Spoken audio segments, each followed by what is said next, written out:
laisser Youssef se présenter puisque Sophie, tu m'as gentiment présenté moi. Et puis pendant ce temps-là, j'affiche mon diaporama.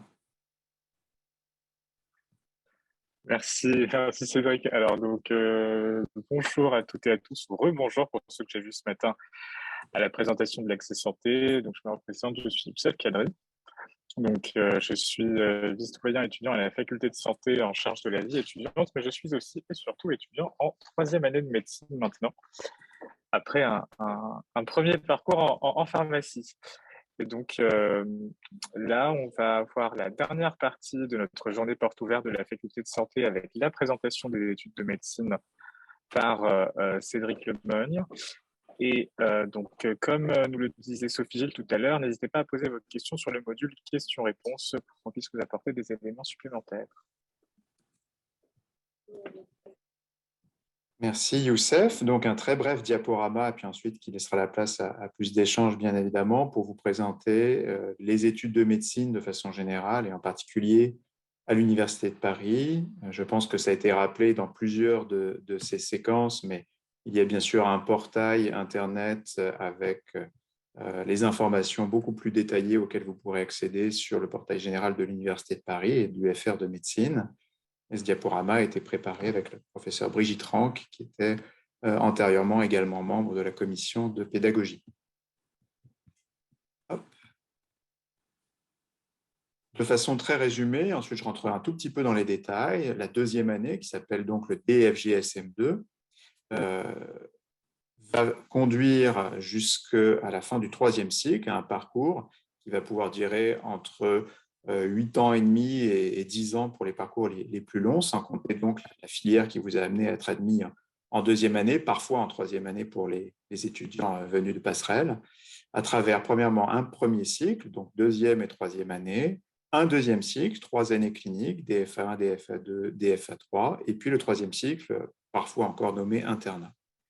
Pendant le premier cycle, il y a donc 2 années plutôt orientées vers les fondamentaux nécessaires à l'apprentissage de la médecine, avec principalement 2 grandes composantes, même s'il y a beaucoup plus de choses que cela. D'une part, des sciences biomédicales, c'est-à-dire les bases scientifiques nécessaires à la maîtrise du fonctionnement du corps humain et de la compréhension ensuite des désordres de ce fonctionnement et donc des processus pathologiques. Et puis, en parallèle, l'apprentissage de la sémiologie, c'est-à-dire du recueil des signes pouvant amener à faire le diagnostic d'une pathologie, qu'il s'agisse de l'interrogatoire et du recueil du récit que fait le patient de ses symptômes, ou bien sûr de l'examen physique de ce patient à travers des stages à l'hôpital qui commencent dès la deuxième année en matière de sémiologie. Et puis, bien sûr, une initiation dans les sciences biomédicales aussi aux techniques qui permettent d'investiguer le fonctionnement du corps humain, qui seront ensuite très utiles aux médecins dans sa compréhension du diagnostic et de l'évolution des pathologies, qu'il s'agisse évidemment des techniques biologiques, des dosages, de l'immunologie, mais aussi de l'imagerie et d'autres techniques d'investigation du corps humain. Donc ça forme un tronc qui, en complément de la première année, de ce qui a pu être vu en PASS, en LAS ou dans les cursus antérieurs pour les étudiants venus de passerelle, va former ce qu'on appelait autrefois une propédeutique, c'est-à-dire une base fondamentale nécessaire à la compréhension de ce qui va suivre. Ce qui va suivre, eh bien, c'est 3 années dites cliniques. Alors, on passe du DFGSM au DFASM, avec 3 années, 1, 2 et 3, qui cette fois-ci va être orienté vers l'apprentissage à proprement parler des connaissances médicales et des compétences cliniques. Alors, vous avez compris que ça a déjà commencé. Par exemple, les connaissances de base sont déjà acquises un peu en sémiologie en deuxième et troisième année, mais elles sont complétées bien sûr par la connaissance des principales pathologies et puis pour les pathologies les plus courantes ou les plus urgentes aussi d'éléments de thérapeutique. Et puis surtout l'apprentissage de compétences cliniques. Par exemple, il est important de connaître les signes, je ne sais pas, de l'insuffisance cardiaque, mais il est également extrêmement important de savoir les rechercher dans les conditions réelles. Il est important de savoir, d'apprendre à interagir avec un patient, de mettre en œuvre certaines dispositions d'urgence. Et donc ça, c'est un socle de connaissances et de compétences qui, en fait, est acquis au cours d'une formation qui s'apparente à une formation en alternance, puisque ces années, de façon générale, sont scandées par des demi-journées. Et le plus souvent, c'est le matin, on est en stage à l'hôpital, alors le terme qui est encore utilisé, qui date d'un temps que les moins de 20 ans et même de 30 ou de 40 ans ne peuvent pas connaître, qui s'appelle encore l'externat. On est externe, traditionnellement, étudiant hospitalier officiellement, pendant ces 3 années-là, c'est-à-dire le matin à l'hôpital, avec des fonctions cliniques et déjà quelques responsabilités cliniques. Et puis l'après-midi eh bien, est consacré à l'apprentissage des connaissances médecine, qui peuvent se faire au gré des cours à la fac, au gré d'un travail personnel en bibliothèque, chez soi. Et donc, il y a cette balance entre l'apprentissage pratique et l'apprentissage théorique. Et puis, à l'issue de ce deuxième cycle, avec bien évidemment des enjeux et des échéances importantes, actuellement les ECN, les épreuves classantes nationales, bientôt l'EDN, qui comprendra plusieurs parties sur lesquelles je vais revenir, et bien l'orientation vers un troisième cycle, un diplôme d'études spécialisées pour ceux qui ont validé le second cycle des études médicales, qu'on appelle encore là aussi l'internat. Je pense que ce terme va rester encore longtemps. Et quand on est interne, eh bien, on est à la fois encore un étudiant de troisième cycle, et en même temps, on est un praticien en formation spécialisée. On exerce la médecine, certes sous la responsabilité d'un maître de stage ou d'un chef de service, mais on exerce la médecine au plus près des patients que l'on soigne. Les modalités d'enseignement à l'UFR de médecine de l'Université de Paris sont donc très variées, vous l'aurez compris. Si on sépare de façon un peu caricaturale l'enseignement théorique et l'enseignement pratique, on peut dire que les modalités de l'enseignement théorique, quel que soit le contenu que j'ai rapidement balayé, font appel à des sessions plénières ou quasi plénières sur le site facultaire, en amphithéâtre, avec en général des modalités dites hybrides, c'est-à-dire qu'il y a un cours présentiel avec un ou des professeurs présents, les étudiants présents sur le site de la faculté, ceux qui le souhaitent en tout cas et qui préfèrent cette modalité-là. Ceux qui souhaitent assister au cours, mais à distance, eh bien, il y a une retransmission en direct de ce cours.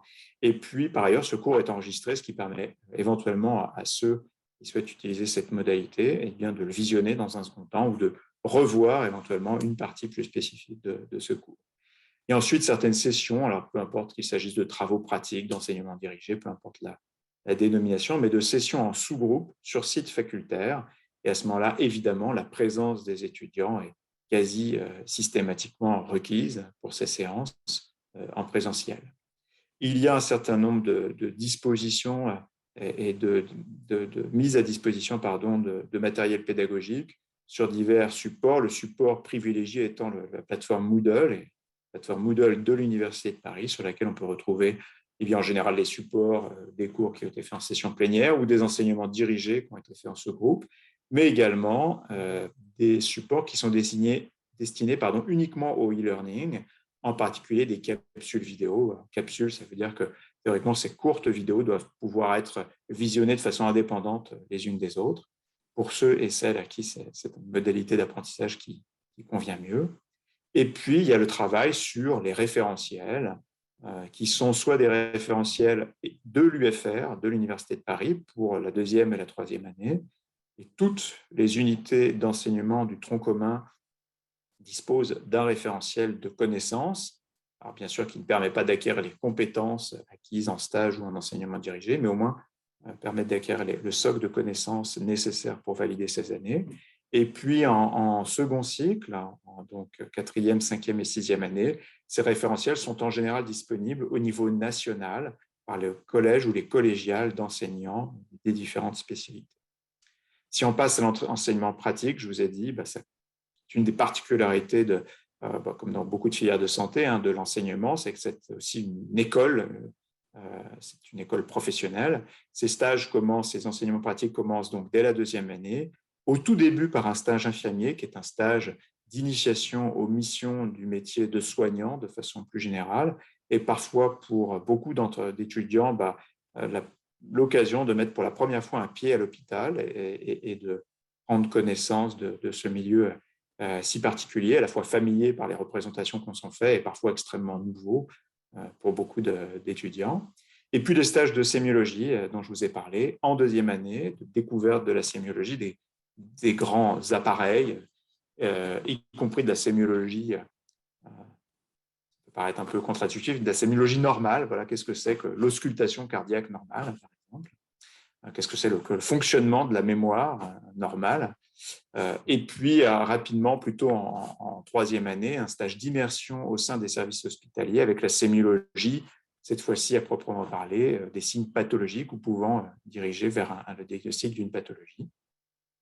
Également des stages médico-techniques afin de découvrir pas simplement les services cliniques qui s'occupent de la prise en charge directe de patients souvent hospitalisés ou consultants, mais qui se situent au sein des laboratoires dont le fonctionnement est indispensable à la prise en charge des patients dans un univers hospitalier, des laboratoires de biologie, des laboratoires d'imagerie, d'anatomopathologie, et également en DFGSM3, vous le savez, par disposition réglementaire, la participation au service sanitaire, c'est-à-dire la formation à être capable de diffuser des messages de santé essentiels sur différents terrains de stage, en particulier dans l'enseignement primaire et secondaire. DFASM 1, 2 et 3, je n'y reviendrai pas, il s'agit de stages dits d'externat, dans lesquels les étudiants ont plus de missions cliniques, pas simplement d'apprenants, mais parfois peuvent avoir des missions cliniques auprès des patients, de recueil de la sémiologie générale, par exemple, ou de suivi médical des patients, mais peu de responsabilités à ce stade-là. Et également des ateliers de simulation sur des plateformes dédiées qui permettent d'une part de se former à la sémiologie de situations rares mais urgentes, pour lesquelles on ne peut pas toujours être évidemment, il vaut mieux ça pour les patients, être prêt à les apprendre sur lieu de stage. D'autre part, à apprendre des gestes techniques qui, pendant longtemps, ont été enseignés pour la première fois sur des patients qui prêtaient bon gré, mal gré, mais qui désormais, et c'est évidemment pour des raisons éthiques et techniques favorisées, apprises sur un matériel de simulation, par exemple sur des mannequins haute fidélité. Apprendre à faire une ponction lobaire la première fois sur un mannequin, ça semble pour tous, aussi bien les étudiants que les patients, éminemment préférables. Un mot sur les doubles cursus, puisqu'il est possible pour certains d'entre vous qui le souhaiteront, indépendamment des doubles cursus ou des cursus plus complexes des étudiants arrivant par la passerelle, de suivre des doubles cursus. Il y en a plusieurs. C'est souvent à la fois la possibilité de mettre un pied dans la recherche, qu'elle soit d'ailleurs en sciences fondamentales, en sciences biologiques ou en sciences humaines. Un cursus exigeant puisqu'il s'agit de mener de front, alors bien sûr avec souvent une année supplémentaire, mais de mener de front deux cursus, comme leur nom l'indique, à la fois l'apprentissage de la médecine et puis souvent la formation à une discipline scientifique avec l'acquisition à terme d'un niveau de Master 2 et pour certains étudiants, l'engagement dans une thèse de sciences avec une césure au minimum d'1 an pour ceux qui feront un Master 2 et parfois de 3 ans pour ceux qui iront jusqu'en thèse avant de reboucler en médecine et de terminer leur parcours médical. Ce sont des cursus qui sont peu fréquents, mais parce qu'aussi assez exigeants, mais préparent de façon tout à fait excellente à des carrières de chercheurs, de médecins-chercheurs, d'enseignants-chercheurs, de médecins hospitalo-universitaires. Un mot sur la réforme du second cycle des études médicales qui est actuellement en cours et qui concerne les étudiants qui sont actuellement en 5e année pour une partie de la réforme et puis les étudiants qui sont actuellement en 4e année pour la totalité de la réforme. Une refonte du socle de connaissances à acquérir avec une focalisation sur les conséquences fondamentales que devrait maîtriser tout médecin au début de son exercice, au début de l'internat, donc au début de la 7e année, la fin de la 6e année, et puis des connaissances de rang B jugées nécessaires pour débuter une discipline clinique au premier jour de son internat. Des modalités docimologiques un petit peu différentes, et en particulier la nécessité d'évaluer non plus seulement les connaissances, mais les compétences des étudiants. Et pour cela, il y a 2 façons de faire. Premièrement, de modifier les questions qui sont posées lors de l'examen dit de connaissances pour faire la part belle à l'expérience acquise des étudiants au cours de leur stage. Et donc, comparativement aux années, aux décades qui ont précédé, les étudiants en médecine désormais verront leur implication en stage quotidienne, comme vous l'avez compris, extrêmement valorisée au niveau de cet examen de connaissances. Et puis, bien sûr, l'examen des compétences à proprement parler, et ça c'est une nouveauté avec la réforme du second cycle, qui ne concerne pour l'instant que les étudiants actuellement en 4e année, sous la forme d'examen clinique objectif structuré, ECOS. Qu'est-ce que ça veut dire cette chose-là? Eh bien, c'est une mise en situation dans des conditions assez standardisées, en général de façon brève, avec des objectifs précis, qui visent à vérifier qu'un étudiant a bien maîtrisé une compétence nécessaire à la pratique de la médecine. Il peut s'agir de réaliser un électrocardiogramme, il peut s'agir de rechercher l'existence de l'idée suicidaire chez un patient qui a l'air déprimé, de recueillir les signes à l'interrogatoire d'une embolie pulmonaire. Et cet examen clinique objectif structuré peut être utilisé sur terrain de stage comme une modalité d'apprentissage, très utile pour les étudiants, mais, et c'est la grande nouveauté, également comme une modalité d'évaluation et à terme, dans l'adéquation entre le choix que feront les étudiants à la fin de la 6e année d'une discipline et d'un lieu d'exercice pour leur 3e cycle, et le fait qu'ils auront effectivement ce premier choix ou ce second choix ou ce 3e choix comme ils le souhaitent, eh bien, sera pris en compte d'une part la note à ce qui va devenir donc l'EDN, l'examen de connaissances, en tout début de 6e année, et puis pour 30% de cette note, l'examen clinique objectif structuré national en milieu ou à la fin de la 6e année. Et enfin, une note de parcours dont les contours commencent à se définir, qui permettra de prendre en compte les enseignements complémentaires ou les singularités du parcours de chacun. Le 3e cycle, enfin, alors il y a plusieurs DES, diplômes d'études spécialisées, qui destinent à avoir un diplôme dans différentes spécialités qu'on regroupe parfois en discipline médicale, discipline chirurgicale, discipline de biologie médicale, qui sont toutes dans leur singularité, avec une durée qui peut être très variable, 3 phases. La phase socle, qui est les bases de la spécialité, en général, 1 an. Je ne sais pas pourquoi j'ai dit 3 phases de 3 à 6 ans, c'est de 3 à 5 ans. Hein.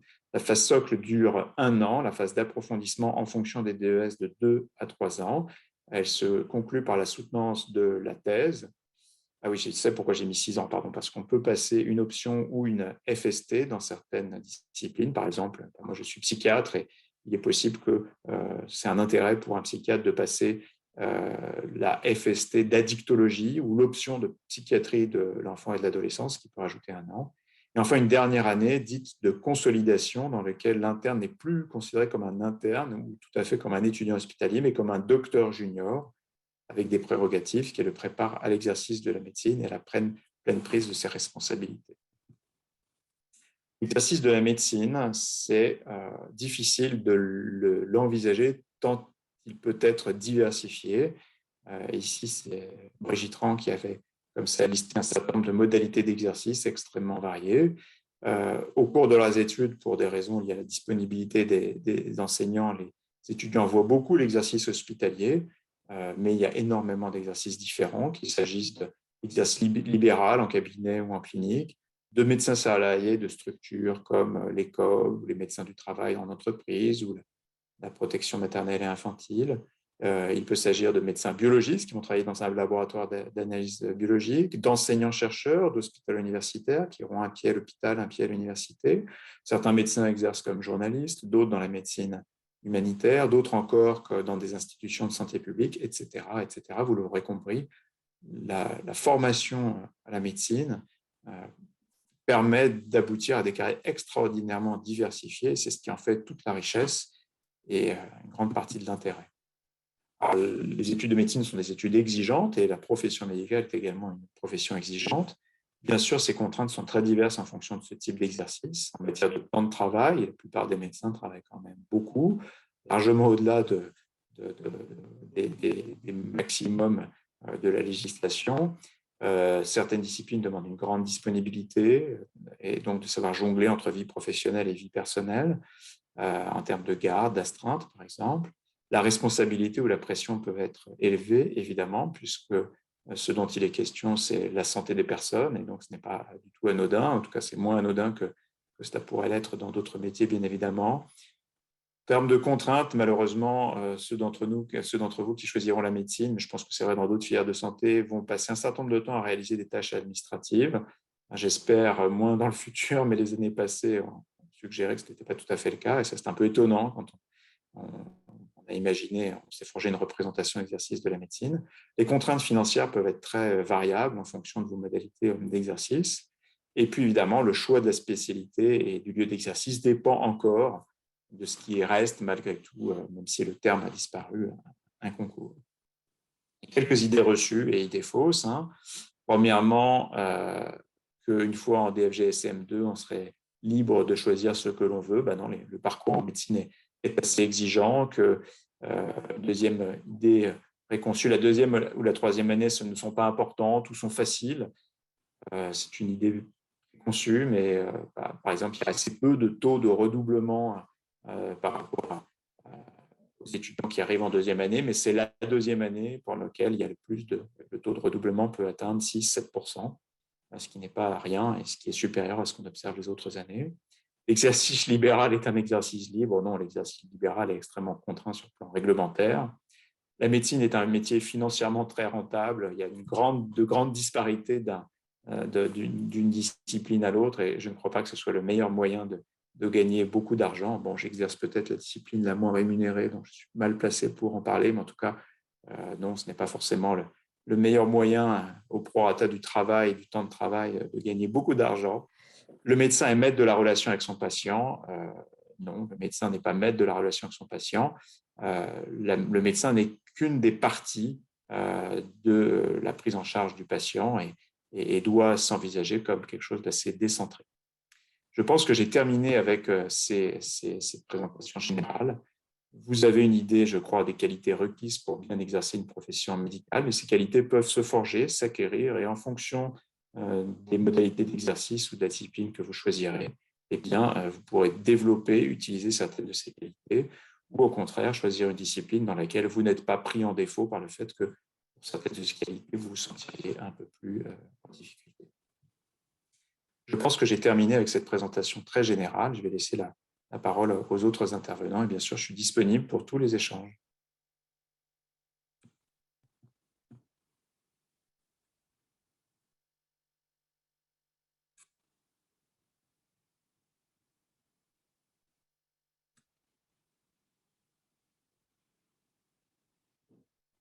Il y a beaucoup de questions sur le module questions-réponses. En effet, beaucoup de questions, donc je vais essayer de répondre à quelques questions. Mais ce que je vous propose, c'est qu'on fasse peut-être un petit temps d'échange. Donc, alors je vous invite à lever la main pour prendre la parole directement.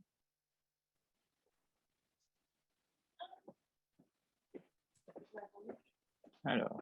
On a Binta Sogo. Binta Sogo, on vous écoute pour poser votre question. Bonjour, vous m'entendez? Oui. Bonjour. Moi, je suis en première générale et j'aurais une question par rapport aux ouvrages que vous conseilleriez pour pouvoir démarrer une bonne année à l'université. Alors, ça dépendra, je pense, un peu de la filière que vous envisagez. J'avoue que cette question me prend un peu à dépourvu puisque je m'occupe essentiellement des étudiants à partir de la deuxième année, mais je sais que c'est une préoccupation majeure pour vous, j'imagine. Au gré des années et le caractère un peu sélectif, en dépit des dénégations de certains de nos responsables politiques, le caractère sélectif de la filière fait qu'il y a beaucoup de préparation en amont des étudiants pour pouvoir se donner le maximum de chances. Une partie importante de cette préparation en amont est quand même faite, je pense, sous le sceau du stress d'anticipation et je ne suis pas sûr que ce soit le travail investi dans ces années de préparation avant d'être dans la filière soit complètement rentable, si ce n'est pour se rassurer. Mais néanmoins, il existe effectivement des ouvrages de préparation à certaines des filières, en particulier, je pense, à la filière du PASS et à la préparation de ces épreuves. Il existe aussi, malheureusement, du fait de cette anxiété importante, un marché pour des officines privées qui préparent à ces échéances. J'avoue que mon expérience commence à dater un peu, comme vous l'imaginez. Quand j'étais étudiant en médecine, la moitié des étudiants avaient recours à ces officines privées. Un certain nombre d'étudiants réussissaient aussi, ce qui était à l'époque une voie quasi unique, les concours sans y avoir recours. Donc, je serais bien en mal de vous recommander un ouvrage plus qu'un autre et surtout pas une officine privée plus qu'une autre, voire même tout court d'investir votre temps dans ce type de dispositif. Moi, je peux D'accord. vous recommander des ouvrages, hein, Vita, si vous voulez, hein. Je vous recommande vos manuels de première. Franchement, vous aurez tout le temps d'arriver ensuite et de vous occuper de ça. Pour l'instant, le plus important, c'est de se concentrer sur bien acquérir ses connaissances et ses compétences en fait des matières scientifiques que vous devez avoir aujourd'hui pour arriver sereinement ensuite en LAS ou en PASS. Et puis, acquérir une méthode de travail. Et puis, pour l'instant, vous êtes au lycée, profitez aussi de vos moments d'insouciance et de repos. Je vous le dis très honnêtement et très sérieux. D'accord, ok. Merci. Alors, on a aussi quelqu'un d'autre. J'essaie de voir qui lève la main. Sinon, on peut prendre faire quelques réponses oralement sur le module questions-réponses, comme vous voulez. Aussi, oui, alors on a Lucie Chéré. Est-ce que moi je peux donner? Lucie, Bonjour, Lucie, bonjour. je voulais savoir, est-ce que les cours sont proposés sous format papier? Alors oui, c'est une exigence importante des étudiants qui surprend parfois les enseignants, mais clairement, il y a un consensus assez général pour les étudiants de pouvoir disposer de l'ensemble des supports de connaissances au format écrit. Comme vous l'avez compris, malgré tout, l'enseignement des compétences, lui, ne peut pas être disponible sous format écrit. Et c'est vrai que longtemps, de plus en plus, a favorisé au niveau en particulier des examens facultaires la valorisation de l'apprentissage des compétences. Mais oui, l'ensemble, en tout cas en deuxième et troisième année, l'ensemble des référentiels sont disponibles au format papier pour les étudiants. Merci.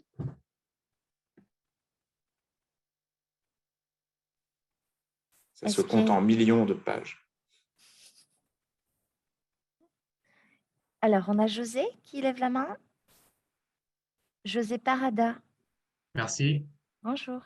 Bonjour, je suis élève en terminale actuellement et je suis très intéressé à la médecine. Et, et concernant un parcours à l'international, est-ce que cela serait viable ou est-ce que cela existe? Et notamment des stages et via le projet Erasmus et aussi concernant les épreuves classantes nationales, est-ce qu'il y aurait aussi une préparation pour les élèves et envisageant notamment de se spécialiser et à l'étranger, donc hors France? Merci. Oui, José, il y a plusieurs dispositifs qui permettent de mêler au cours de son cursus une formation en France et une formation à l'étranger. Vous avez cité le dispositif Erasmus, il en existe d'autres. Là aussi, je vous invite à prendre connaissance de ces dispositifs qui sont assez bien décrits sur le site de l'UFR. C'est en général extrêmement valorisant et extrêmement valorisé les parcours qui ont pu intégrer dans une année, un stage, des fois des années, que ce soit pour la clinique ou pour la recherche, des séjours à l'étranger, que ce soit dans le cadre du programme Erasmus ou même en dehors. Donc, il y a plusieurs possibilités et les étudiants qui le souhaitent, en général, ils sont encouragés. Alors, il y a eu beaucoup de difficultés ces dernières années, comme vous l'imaginez bien, avec la pandémie Covid et on peut espérer que les choses se normalisent un peu dans les années à venir. Vous y serez, si vous le souhaitez, vous y serez encouragés et on vous facilitera la tâche.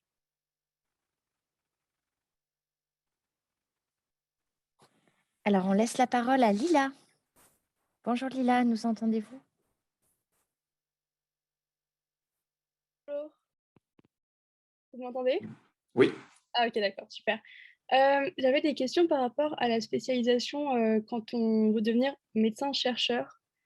J'ai vu comme quoi du coup ça se faisait avec l'INSERM et l'ENS. Je voulais savoir quels étaient du coup le nombre de places et le taux de personnes qui demandaient cette voie. Alors, il y a deux éléments de réponse. Premièrement, le fait d'être médecin-chercheur ne nécessite pas forcément de faire ce double cursus, même si évidemment les quelques étudiants, il y a peu d'étudiants qui font ce cursus-là en général, ont cette ambition et souvent y arriveront d'ailleurs. Donc en fait, pour s'inscrire dans les filières médecine-sciences, il y a à un moment du cursus de médecine l'ouverture des candidatures, puis une sélection des dossiers, éventuellement un oral. Donc, il y a un petit nombre d'étudiants qui accèdent à ces filières, mais même ceux qui n'y accèdent pas, ou même ceux qui, un peu plus tard dans leur cursus, souhaitent avoir une carrière alliant la recherche et la médecine, ont plein d'opportunités de le faire. Je citais tout à l'heure, premièrement, les diverses modalités d'exercice. Un certain nombre de médecins, d'ailleurs, auront une activité essentiellement tournée vers la recherche. Alors, on peut penser évidemment à l'industrie, notamment l'industrie médicale, médicamenteuse, mais il y a également les carrières hospitalo-universitaires et dans les missions des médecins hospitalo-universitaires, eh bien, il y a plusieurs missions, les missions de soins comme pour tout médecin, les missions d'enseignement et aussi les missions de recherche. Je passe sur les missions management, administration, cocooning des collègues, etc. Mais effectivement, les missions d'enseignement et de recherche sont très importantes. Et un certain nombre de médecins hospitalo-universitaires ont une activité extrêmement importante, un volume de leur activité extrêmement important dédié à la recherche. Je crois que si vous souhaitez faire de la recherche en matière biomédicale, la médecine est une des filières tout à fait privilégiées. Il y a plein de modalités, enfin plein de façons d'accéder à cette modalité d'exercice et pas simplement les filières de double cursus, bien que je vous encourage à tenter ces filières si vous êtes intéressé. Ok, merci beaucoup. Merci beaucoup. On laisse la parole à Anaëlle. Bonjour Anaëlle. Bonjour, vous m'entendez? Absolument. Allô? Oui, on vous entend. Ah, c'est bon, excusez-moi. Alors, je suis actuellement en terminale et j'aurais une question que ça n'a pas été mentionné dans votre présentation. En fait, pour accéder à la filière médecine, je dois d'abord je dois d'abord faire une passe, mais les établissements sont très restreints. C'est-à-dire qu'il n'y a pas beaucoup d'établissements qui proposent la passe.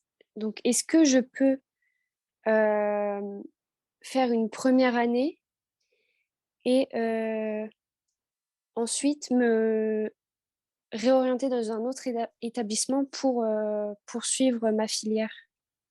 Je ne suis pas sûr de complètement comprendre votre question et par ailleurs, je ne suis pas sûr d'être le meilleur interlocuteur là pour vous répondre. Peut-être que Sophie, tu as une réponse plus précise sur cet aspect lié à l'accès aux études médicales. Alors, Mais Anaëlle, moi, peut-être faut que vous précisiez un peu oui, votre question, je pense. Vous Par exemple, envisagez de vous inscrire en passe, c'est ça? c'est ça. Et quelle est votre question pour qu'on puisse bien vous répondre? Le problème, c'est le nombre d'établissements qui proposent la passe, il n'y en a pas beaucoup. Donc, est-ce que je peux commencer mon parcours, c'est-à-dire faire ma première année de passe dans un établissement et ensuite changer d'établissement pour poursuivre dans ma filière de médecine? alors là, on va Juste... répondre très franchement, ça ne sera pas possible. Parce que lorsque vous avez une première année d'accès santé, vous avez, d'une part, toutes les universités ne permettent pas un accès santé. Donc, effectivement, il faut que vous puissiez aller dans une université qui permet cet accès santé, soit le PASS, soit des licences accès santé.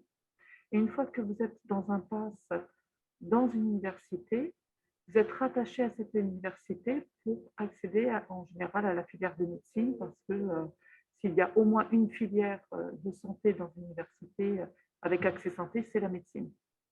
Donc, et ce sont les places qui sont rattachées à la même université.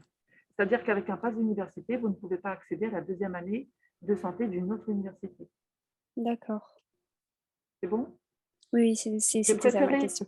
Merci, J'ai Sophie. préféré être franche tout de suite parce que c'est juste impossible d'envisager ce type de parcours. Faut vraiment, D'accord, pas de et dans souci. ce cas, faites attention effectivement sur Parcoursup. Très bien, merci.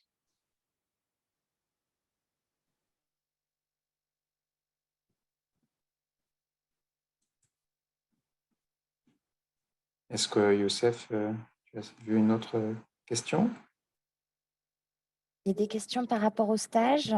Oui. Les stages peuvent-ils être réalisés dans des hôpitaux privés? Alors, les lieux de stage, en fait, sont tous en convention avec l'université, bien évidemment. En troisième cycle, par exemple, il y a certaines cliniques privées qui accueillent des étudiants, donc des internes.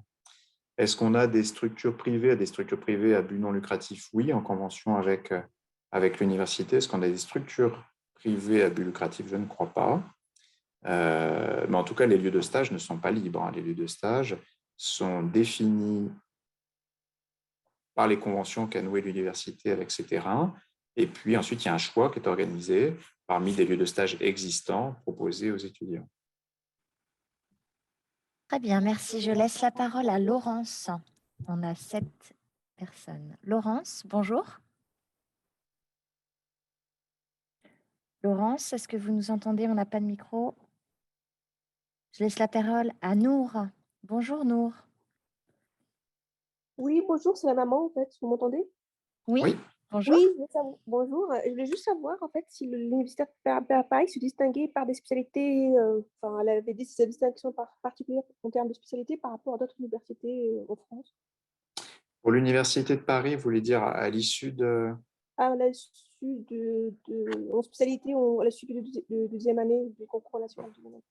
Alors, enfin, il y a plusieurs éléments de réponse. En tout cas, si vous avez des craintes sur le fait que certaines universités pourraient être disposer de moins de terrains de stage dans une discipline ou une autre, l'université de Paris, honnêtement, avec sa taille, offre au moins cet avantage de garantir à tous ses étudiants de pouvoir se former à n'importe quelle spécialité, sous-spécialité, sur-spécialité médicale, y compris dans le deuxième cycle. La variété des terrains de stage est vraiment immense à l'Université de Paris et c'est un des grands intérêts de cette UFR de médecine. Ensuite, le troisième cycle, c'est pendant quelle université vous le ferez, mais pareil, l'Université de Paris offre… il y a peu de choses que vous puissiez apprendre en médecine que vous ne puissiez pas apprendre sur un terrain de stage de l'Université de Paris. Je n'en vois pas, en fait. Merci beaucoup, super. Merci beaucoup. Venez chez nous, quoi. Bon, on sera ravis. Tout à fait. Je voyais d'ailleurs la question, qu'est-ce qui nous différencie d'autres universités ou qu'est-ce qui nous différencie de Sorbonne Université? J'ai envie de répondre on est meilleur, mais après, bon, oui. Il y a peut-être un biais. Bien sûr, non, mais cette diversité des terrains de stage et ces opportunités inégalées en termes de formation, la possibilité aussi d'avoir des parcours qui passent d'une composante à l'autre tout en restant au sein de cette même structure. Les stages médico-techniques aussi, qui sont une vraie plus-value à l'Université de Paris, qui permettent de se sensibiliser à toutes les modalités d'exercice, sont autant d'opportunités qui ne sont pas offertes à un niveau équivalent dans d'autres UFR. Tout à fait. Justement, avec un peu plus de sérieux, je voulais ajouter que quand on arrive en médecine à l'Université de Paris, on arrive à la faculté de santé. Et donc, c'est bien que tu parlais de différentes composantes. On a une faculté de santé où on a, si je ne me trompe pas, on est quasiment omnidisciplinaire dans les métiers de la santé. Donc, on a des étudiants en médecine, en pharmacie, en odontologie, en maïeutique, donc sage-femme. On a des étudiants aussi qui sont attachés dans les IFSI, donc en sciences infirmières, en kinésithérapie, en orthopsie. Donc, petit à petit se développent différents parcours où on arrive à avoir d'autres étudiants qui sont aussi de futurs professionnels de santé avec lesquels on va être amené à travailler plus tard. Et on a cet esprit aussi de travail en équipe et de collaboration qui peut se créer finalement assez tôt. Ce qui fait aussi la grande force de l'UFR de médecine, effectivement, c'est l'apport, c'est ce que tu disais avec les stages, tous ces aspects pratiques, parce que c'est la taille de l'université et de la faculté de médecine qui permet cela. Je pense que ça, c'est une force qu'on ne retrouve pas dans certaines universités, bien sûr, de province, et avec une pratique, je pense, inégalée dans les autres universités. En dehors de ces aspects pratiques, je pense qu'il y a également, c'est une force de frappe énorme et le professeur Lemoyne l'a détaillé, avec des doubles cursus possibles. Il y a bien sûr, nous avons la proximité de Sciences Po et médecine permet également de faire des doubles diplômes avec Sciences Po. Il y a également des cursus très scientifiques avec médecine sciences. Enfin, il y a une possibilité énorme de double parcours, de compétences multiples. Et Cédric en parlera encore mieux que moi. Merci. On va laisser la parole à une autre personne. Mélina Génade. Oui, les partenariats avec l'École normale supérieure ne se limitent pas d'ailleurs effectivement aux sciences biomédicales, puisqu'il y a également un partenariat en termes de sciences humaines et sociales tout à fait exceptionnel. Mélina. Bonjour. Bonjour. Je suis élève en terminale et j'ai comme spécialité du coup SVT, physique-chimie et en option maths complémentaire. Et j'aimerais savoir, parce que je suis très intéressée par du coup l'Université de Paris pour une passe et ensuite m'orienter vers la filière du coup de médecine. Et j'aimerais savoir si au niveau des admissions, enfin, comment ça se passe, des critères d'entrée dans notre université, parce que j'ai projet de mettre dans Parcoursup. Donc, j'aimerais savoir si j'ai des chances. Je vais repasser votre question difficile à Sophie ou Youssef. Je vais relayer Sophie pour ne répondre pas à toutes les questions. Alors, il y avait une conférence ce matin sur l'accès santé passe. Hélas, oui. Alors, heureusement, on l'a bien évidemment enregistré cette présentation et ce type de questions a été posé. Donc, je pense qu'on est sur cette conférence vraiment sur le cursus médecine. Je pense que vous, principalement et surtout avec Cédric Lemoyne, par sa présence, ce serait mieux de poser des questions sur le cursus même de médecine. Et je vous invite à reprendre l'enregistrement dès qu'il sera disponible de la conférence de ce matin. Et Sophie vous a mis un lien aussi sur un certain nombre d'éléments sur le chat. D'accord, merci. On donne la main à quelqu'un d'autre. Alors, nous avons Laurence Leblanc. Bonjour. Bonjour. Bonjour Laurence. Bonjour. Merci. En tout cas, il y a une première. Donc moi, c'est pour ma fille qui est en terminale, qui a à peu près les mêmes questions que l'étudiante qui vient de poser cette question. Donc j'étais ce matin présente à la presse du Pass LAS, mais effectivement, l'Université de Paris, vous avez des très bons argumentaires, donc ça fait envie. Reste la question de savoir si le dossier est suffisant pour pouvoir y accéder. Donc, on va recreuser, puis je pense qu'on prendra un rendez-vous, comme vous le proposez, d'un quart d'heure. Et puis sinon, j'avais une autre question sur le biomédical, mais vous y avez également répondu. Voilà. L'inquiétude aujourd'hui, il n'y a aucune inquiétude a priori sur la qualité de l'université, des enseignements que vous procurez. L'intervention de ce matin de Youssef était plutôt très réconfortante aussi. La question maintenant est de savoir comment accéder à cette première année de passe. Est-ce qu'un dossier très convenable est suffisant ou pas? Et comment il faut faire la différence, sachant que sur Paris, les places sont, vu le nombre d'étudiants à postuler, je pense que les places sont très chères. Et c'est cette question-là qu'on a du mal à sous-peser en fait. Alors, et nous, on a beaucoup de mal à vous répondre parce qu'on n'a pas du tout la main sur Parcoursup en sachant qu'on ne sait pas du tout quels seront les comportements des différents lycéens en Île-de-France, sur l'ensemble des passes franciliens, en sachant que au niveau de l'Île-de-France, un lycéen peut poser sur Parcoursup sa candidature sur l'ensemble des passes franciliens, c'est qu'un seul vœu. Et ensuite, effectivement, il devra faire son choix sur quelle université.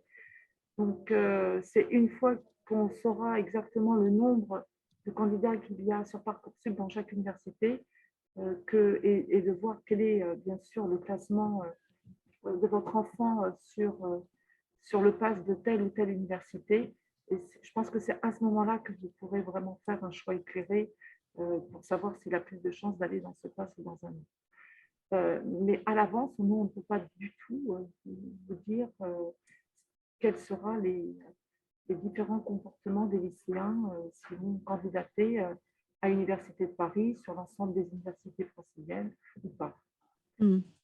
Mais est-ce que le critère, c'est de de faire une sélection par les meilleures notes obtenues Alors, je vous invite à reprendre. Et puis aussi sur Parcoursup, d'une façon réglementaire, il y a un rapport qui permet de voir quels sont les critères qui ont été pris en compte, notamment l'année dernière avec la réforme du bac. Et ça ne devrait pas changer énormément cette année puisqu'on est dans les mêmes modalités. Ok, merci. Je vous en prie. On va laisser la parole à Marie Godot. Bonjour. Bonjour, vous m'entendez? Oui. Très bien. C'était une question par rapport au métier de médecin, plus généralement par rapport à votre université. C'est est-ce qu'en étant médecin diplômé en France, c'est facile de partir travailler à l'étranger ou c'est compliqué comme on l'entend souvent? Tout dépend évidemment des pays, hein. C'est plus lié à ça. C'est très facile d'aller exercer en Suisse, par exemple. Je ne devrais pas le dire parce que voilà. Et c'est très difficile d'aller exercer au Canada ou aux États-Unis, ou très exigeant. C'est très, très variable d'un pays à l'autre. En réalité, c'est difficile de vous faire une réponse univoque. D'accord, ok, merci. Merci. Je laisse la parole à Thomas Bosson. Bonjour. Bonjour, vous m'entendez? Bonjour Thomas. Bonjour, je suis un élève en seconde et je suis intéressé par les études de santé, bien que ce soit seulement un second choix pour l'instant. Et du coup, je dois faire mes choix de spécialité. Et je demandais, je sais pas, je n'étais pas là ce matin, du coup, je sais pas si ça a déjà été dit, mais c'était possible de rentrer dans les études de santé avec un trio maths, physique et une sperme plus littéraire. Je pense que, alors, moi, je parle là sous le contrôle de mes collègues, mais je leur ai déjà filé la parole une ou deux fois de trop. Je pense que c'est tout à fait possible et que la diversification, il faut un peu de recul encore, on en manque pour savoir à quel point ça joue vraiment son rôle, mais que la diversification des voies d'accès aux études de médecine devrait vous permettre d'y accéder à partir du moment où vous êtes. Vous parlez là de second choix, je pense qu'il faut que ça devienne votre premier choix, hein. Ce sont des métiers Oui, qui bien sont sûr. passionnants, exigeants, et qui sont extraordinaires quand c'est son premier choix. Un choix par défaut, je n'aurais pas tendance à le recommander. Et en termes de choix de discipline actuellement sur lesquelles vous focaliseriez vos efforts, ce que vous citez est tout à fait intéressant. Ok, d'accord, merci beaucoup. Anis Kéris. Bonjour. Bonjour, vous m'entendez? Oui. Alors, bonjour, moi je voudrais dire que je suis un peu plus âgé que les autres, je suis en dernière année d'école d'ingénieur et je sais qu'il existe des passerelles pour les bacs +5 pour entrer en médecine et j'aimerais savoir si la renommée de l'école, on va dire ça comme ça, peut influencer positivement ou négativement sur les chances d'être admis. Un tout petit peu, ça ne devrait pas, mais un peu. Quand le jury examine les dossiers, évidemment, une école très prestigieuse, c'est difficile de dire que ça ne joue pas un rôle. Mais bon, c'est quand même à minima, bien sûr. En fait, il y a deux phases, hein. Il y a l'examen des dossiers de candidature, de la lettre de motivation, et puis pour les personnes qui Ils ont sont… dit que la lettre de motivation, ils la lisaient, hein. Ah oui, je vous garantis que nous les lisons tous. D'ailleurs, si on doit faire le choix entre un CV très long et une lettre de motivation pas trop longue, la lettre de motivation est tout à fait importante. Donc, je vous garantis que nous les lisons et que c'est un élément important.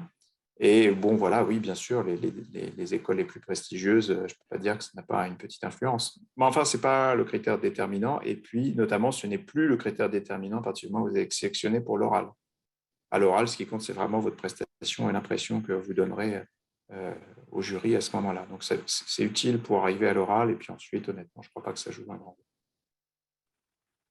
D'accord. Merci beaucoup. On va laisser la parole à Ikram Guillaume. Bonjour. Bonjour, vous m'entendez bien? Oui, Bonjour très bien. Ikram, on vous entend. Bonjour, j'avais une première question. Avant, le concours s'appelait l'ECN, c'est devenu l'EDN, et j'ai vu une mention comme quoi il fallait avoir 14 de moyenne pour devenir médecin. Et si c'est le cas, quid des gens qui n'atteignent pas cette moyenne? Et puis j'avais une deuxième question. En fait,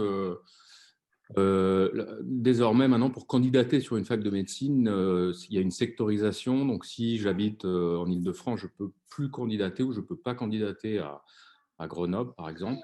Est-ce que vous confirmez ça? Voilà, j'ai fini avec mes questions. Je vous remercie en tout cas. Alors, je n'ai pas la réponse pour la deuxième question. En ce qui concerne la première, dans le système qui existe encore pour 2 ans encore, mais ensuite ce sera terminé avec la réforme du second cycle.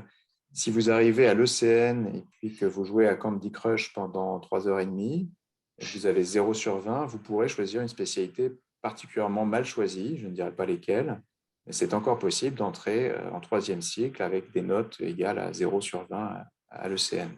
Évidemment, c'est inacceptable et l'EDN a dans ses exigences d'être également un des prérequis pour la validation du second cycle des études médicales.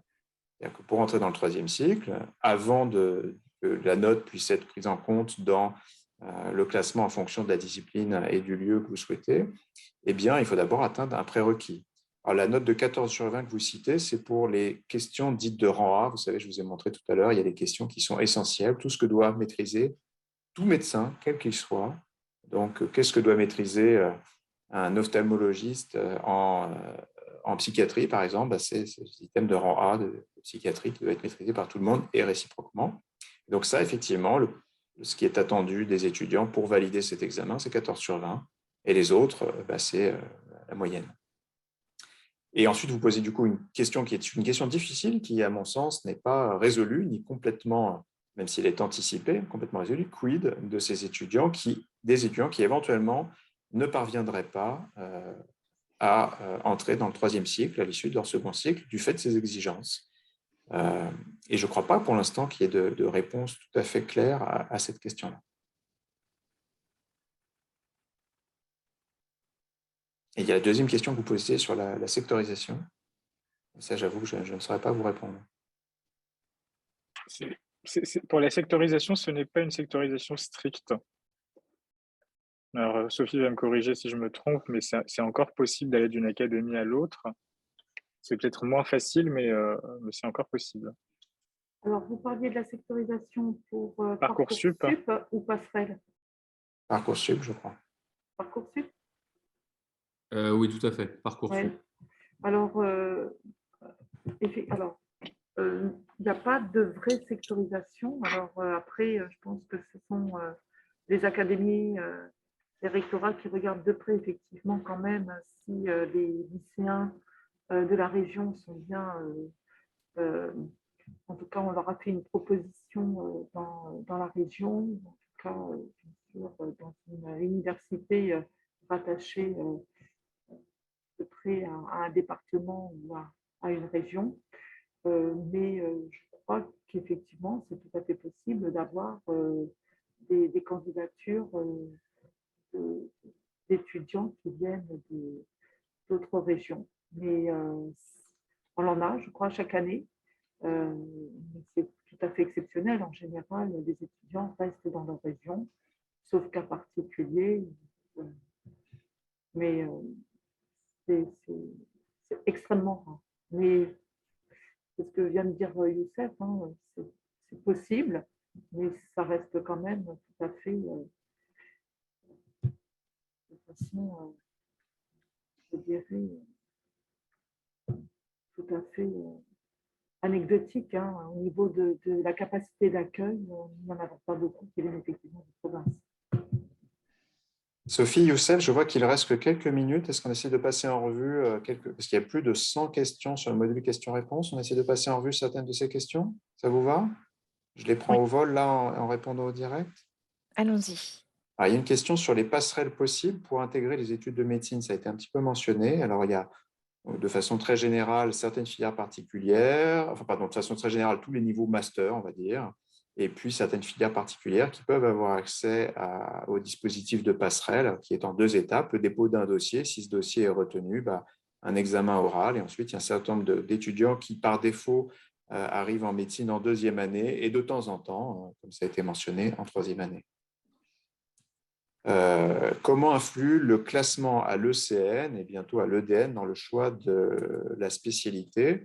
Eh bien, en fait, en fonction de la spécialité des choix que vous émettrez en termes de discipline à l'issue du second cycle et de lieu également de formation, vous aurez un classement au sein de ce DES ou de ces groupes de DES, plus exactement, parce qu'ils sont regroupés ensemble, qui correspond d'une part à votre réussite aux items de rang A, aux échos et à votre parcours, et aussi à une pondération des items de rang B, c'est-à-dire que si vous voulez choisir l'anesthésie-réanimation, eh bien, votre réussite aux items de rang B de cette discipline sera survalorisée par rapport aux autres.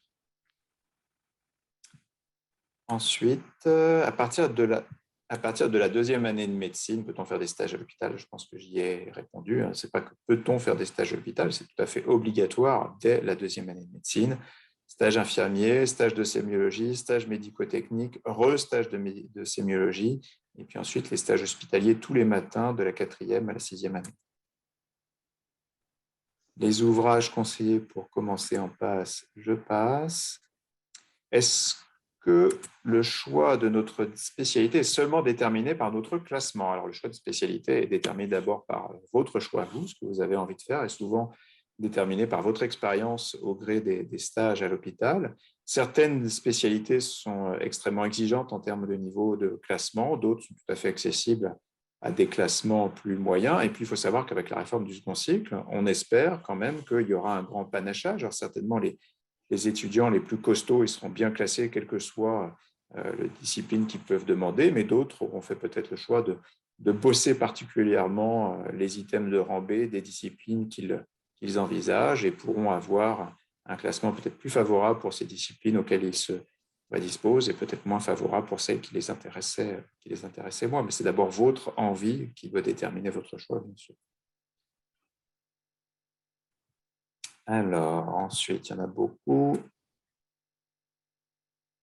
Dans la réforme de l'internat, est-ce que le classement conditionne encore le choix de la spécialité? Oui, je viens d'y répondre, bien évidemment. Alors, certaines disciplines sont peu plébiscitées actuellement par les étudiants, mais ça peut changer. D'autres sont extrêmement recherchées et donc ne peuvent être accessibles qu'aux étudiants ayant le mieux réussi leurs épreuves. J'essaye de prendre un peu comme ça les différentes questions. Les passerelles.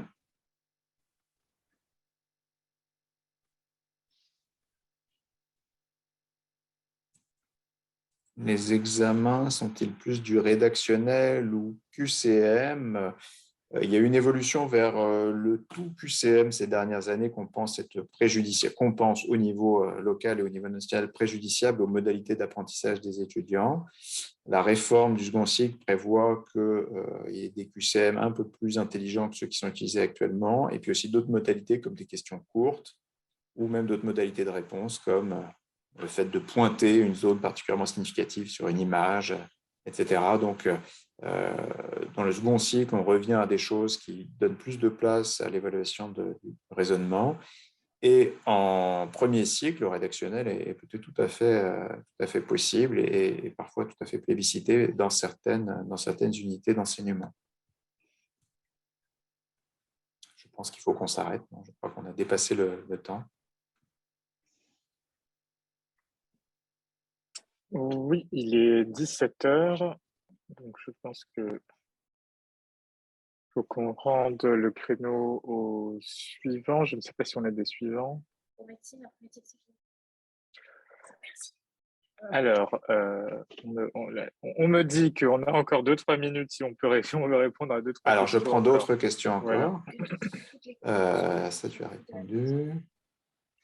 Une méthode de travail à conseiller? Non, je ne crois pas. C'est votre méthode qui fonctionne. Voilà, testez quand vous arrivez, quand vous commencez l'enseignement supérieur. Vous allez voir que ce soit en passe ou en LAS, ou même quand vous allez arriver éventuellement en 2e ou 3e année de médecine, tester vos différentes méthodes. Est-ce que vous avez besoin d'écrire? Est-ce que vous avez besoin de parler à haute voix? Est-ce que vous avez besoin de revoir les cours? Et laissez-vous quelques jours et voyez ce qui fonctionne le mieux. Mais la meilleure méthode, ce sera votre méthode. Je profite de cette question pour vous dire qu'à l'Université de Paris, nous avons plusieurs dispositifs d'accompagnement des étudiants.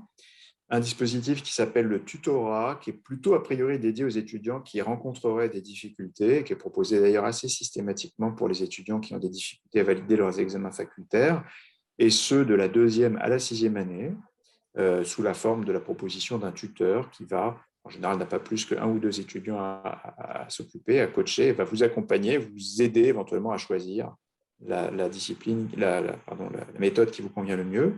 Et puis un dispositif de mentorat qui, lui, existe à partir de la 4e à la 6e année, qui, lui, n'est pas réservé d'ailleurs aux étudiants en difficulté, mais aux étudiants qui souhaitent se faire accompagner par un mentor qui a en gros double objectif. D'une part, vous aider à vous organiser dans votre méthode de travail, à choisir celle qui vous convient le mieux, mais en général, effectivement, 4e année, vous l'avez un peu identifié. Et puis aussi, c'est souvent le choix que font les étudiants, des fois en 4e ou en 5e année, ils ont déjà une idée des disciplines qui pourraient les intéresser, donc ils choisissent un mentor dans leur discipline éventuellement de prédilection. Donc il y a ces dispositifs d'accompagnement pédagogique que vous pouvez tout à fait vous demander, qui peuvent vous aider à cerner la meilleure méthode de travail, en tout cas celle qui vous convient le mieux. Alors, il y a des questions sur comment on se différencie par les autres universités de médecine. Vous avez compris que la taille complique certaines choses, mais elle rend possible énormément de parcours. Les petits plus, on en a parlé. Oui, Youssef. On a une question. Alors, quel est le taux de réussite des étudiants en médecine qui arrivent au bout? Donc, je vais peut-être la reformuler. Est-ce que tout le monde termine médecine? Non, tout le monde ne termine pas médecine. Toutefois, les taux de redoublement, je vous l'ai dit, ne sont pas très élevés. En dehors de la 2e année, on doit être à 6, 7, 8% éventuellement, mais c'est la 2e année qui est en fait celle qui est la plus redoublée. Certains étudiants, que ce sont des études longues et exigeantes, n'arrivent pas au bout, mais c'est relativement rare. Ce qui est fréquent, et ça peut paraître étonnant, mais ça le sera moins si vous vous souvenez de ce que je vous ai dit, c'est qu'un certain nombre d'étudiants vont au bout de leurs études de médecine et n'exercent pas la médecine au sens où longtemps et deviennent effectivement consultants, deviennent journalistes, travaillent ensuite dans l'industrie pharmaceutique, etc. Et finalement n'exercent pas le métier qu'ils avaient en tête quand ils se sont formés en médecine. Donc il y a un petit nombre d'étudiants qui ne terminent pas le cursus parce qu'il est long et exigeant, et puis aussi parce que ces étudiants peuvent connaître des difficultés qui n'étaient pas anticipables au moment où ils sont arrivés en 2e année, mais c'est quand même un taux relativement faible, avec quand même le fait de ne pas sous-estimer la difficulté de la 2e année, enfin de la difficulté du parcours dès la 2e année.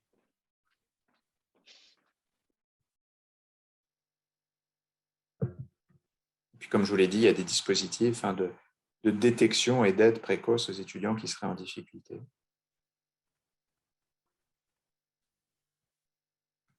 Je parcours les questions, il y en a beaucoup. Pouvez-vous détailler la façon dont se passent les doubles cursus recherche-médecine? En fait, la base, c'est que vous déposez une candidature et puis ensuite, vous allez faire une première année en double cursus dans laquelle vous aurez un aménagement pédagogique quand même pour vous aider à mener à bien, à suivre d'une part les cours de votre cursus scientifique et les cours, le format de formation de médecine. Ensuite, il y a une année de césure dans laquelle vous vous consacrerez entièrement à la préparation de votre master, puis une année de retour à nouveau en médecine avec la fin de votre double cursus. Et ensuite, pour un petit nombre d'étudiants, une césure plus importante pour préparer votre thèse de médecine. Là encore, je vous invite à consulter